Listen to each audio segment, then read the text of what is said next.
I'm here with Lloyd Dunn, Project Director at West Village by Sikasui House. Mate, thanks for taking the time to catch up. Thanks very much for having me today. Well, I understand you've kind of joined the project this year. You know, there's so much going on in Queensland. What drew you to kind of join the team here at Sikasui House and take on this next challenge? Look, the opportunity to join such a wonderful project with a great company was one that any developer and any professional would love to be a part of. All developers, we have an ego, and to be part of something that is so renowned in Queensland was an opportunity that I just couldn't pass up. We've worked on the project for a long time in partnership with Sikasui House. You know, this is actually my first time actually being here on the ground, and I was amazed at just the quality of some of the retail and the hospital experience. Obviously, it's a big mixed-use precinct. Are you finding the buyers, you know, that's one of the key things that's attracting them, or is there other things as well? Oh, look, absolutely. Our buyers who are coming in here, they're loving the lifestyle, they're loving the community, they're loving the amenity. The ability to go downstairs to a full-line Woolworths or to a Harris Farm, to go downstairs and dine out at some of Brisbane's best new restaurants, the massive amount of public space and open space and greenery that's incorporated. People are loving being part of a community, but they're also loving the fact that we give them high-value homes. Their units are of a standard that is of a high quality. Sikasui House prides itself on delivering high-quality units that are in tune with nature, that are in tune with the community, and people are coming in and they're embracing that. So they're not just coming in and seeing it as a unit, but they're seeing it as a home, and they're really embracing that community feel that West Village offers them. You know, I think one of the key trends we're seeing in the market, particularly in Queensland, is there's, you know, a little bit of uncertainty. And I can imagine for a buyer, you know, even for myself when I came here this morning, seeing all of the progress of the existing buildings that have been completed. And obviously there's still one to come, but I think seeing the kind of progress that's been made, seeing that Sikasui House has really delivered on, you know, the vision that they set up originally in terms of having lots of green space. You know, the mixed-use precinct isn't a bunch of lease signs. It's actually awesome retailers and awesome hospital that people actually want to go to. I can imagine that kind of progress within the broader precinct is going to create a ton of kind of momentum as you move into the next phase. The team has done a fantastic job in curating that retail. They just haven't taken anyone. They've thought about who goes where, who complements who. Have we got too much of this product? Do we need more of that product? So the retail space in its own has been beautifully created to create that ability for everyone to be successful. So as you say, there's not big lease signs everywhere. You know, we want everyone here to be successful. We want everyone here to actually want to come here every day. So whether that's the retailers, whether that's bringing people from outside of West Village into West Village, whether it's our residents coming down. So there's been a lot of time and a lot of effort, and the team, again, has done a wonderful job in curating a fantastic retail space that everybody wants to be a part of. And it shows. Our vacancy rates in our units is nil. Our vacancy rates in our retail is nil. It's a place, it's a destination people want to be in.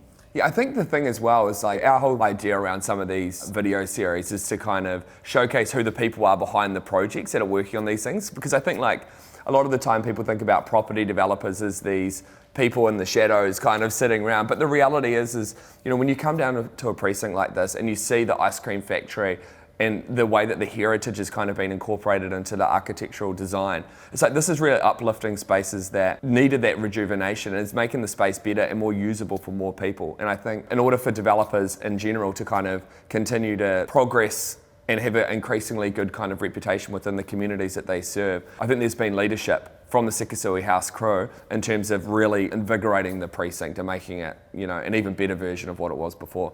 And I think to your point, I'd like to take the opportunity to say how wonderful the Sikasui House team are that are behind the scenes.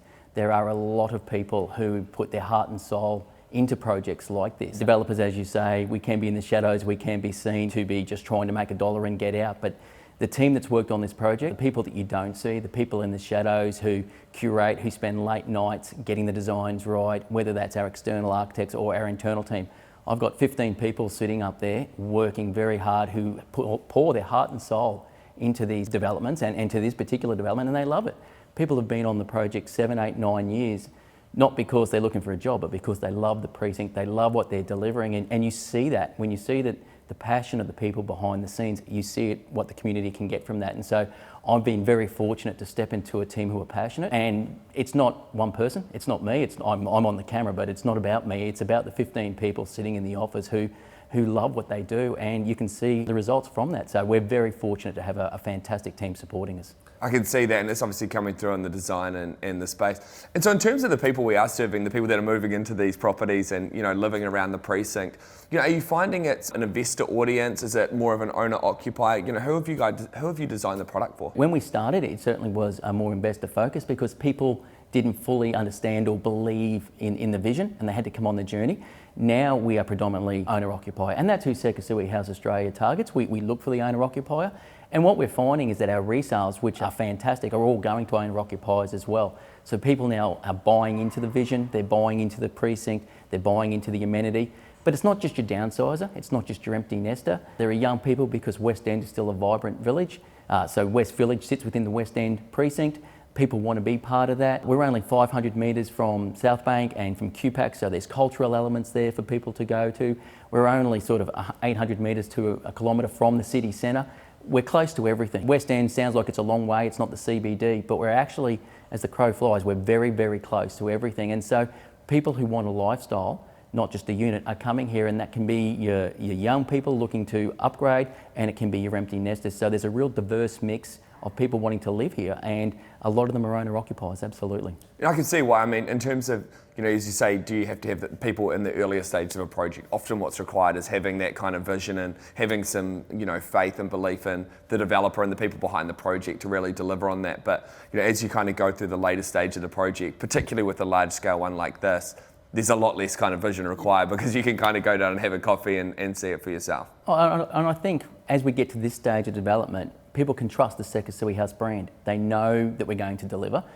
Brisbane, unfortunately, the last few years has been tarnished with developers promising and not delivering, projects that haven't quite finished, whether for whatever reason that may be.